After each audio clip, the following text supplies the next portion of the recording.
Hey, good morning. I know it's been a couple days. I'm here. Just been a little bit busy, but I didn't forget about you guys. So here I am. So, anyway, as I was reading this morning, doing my devotions like I typically do every day, I was just thinking that I wanted to share something with you from my devotions today. And I was trying to figure out, man, this whole thing is so juicy. Which piece do I tell them? So, you know what? I don't do this often, but today I'm actually just going to read it to you. And just so you know, and to give them their props, this is from Experiencing God by Henry Richard and Blackaby, day by day devotional. I don't know, love it. But so, anyway, just a plug for them. I'm not getting paid or anything, but their stuff is great. But anyway, the one for today, it's called Sin That Entangles Us. And so the first verse that they have here is from Hebrews 12:1. Let us throw off everything that hinders and the sin that so easily entangles, and let us run with perseverance the race marked out for us. So sin is our most persistent, determined, and pernicious enemy. Sin seeks to rob us of every good thing God has designed for us. Paul tells us that sin brings death in Romans 7:11, yet it is very subtle. Sin creeps into our lives when and where we least expect it. It packages itself so attractively that we are lulled into thinking that it can't really harm us.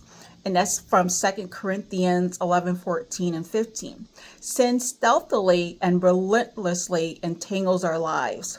We will never be able to run the race marked out for us as long as we are entrapped in sin. We can free ourselves from sin's bondage only if we recognize it for what it is. If we call sin a mistake, a bad habit, or a weakness, we will never escape its grasp. We must not blame our sin on others.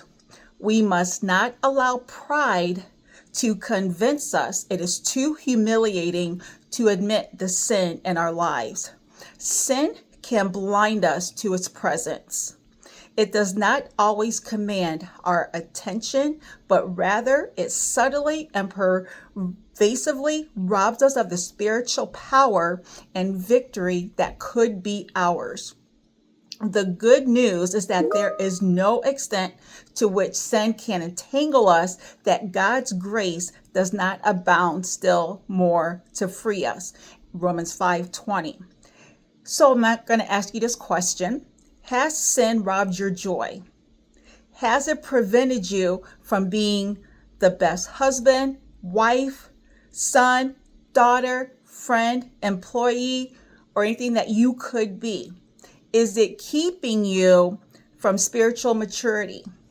If you have become entangled with sin, God can release you immediately, no matter how desperately entangled you have become. All you have to do is repent. God, I'm sorry, I've sinned. Please forgive me. That's it. Have a good day.